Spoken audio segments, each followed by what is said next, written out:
Çorbadan yiyenizden berdi. Yiyen ama dörttür lan. Oşa tavuşun getirttirdiler dersleri. Efendim doğutlar. Ondan kovuruyup, nahar edip, berip durul, 10'unu içip durul, 10 tane adam öyle diyor. Onları da tapın tupundan, onları boş gelittirdi, tavuşanları yok.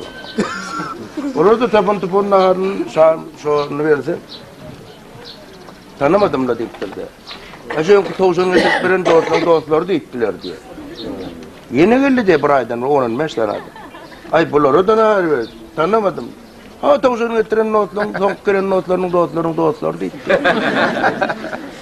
Onları ullu katavakta soğuk koydu diye onlarını. Bir çemçevle. Bir katı çörek olmadı. Bir neyme deydiler diye soğuk gelen mihman. Bir şoot doğuttunun getiren tavuşanın çorbadan. Diyiverim, priyatlar.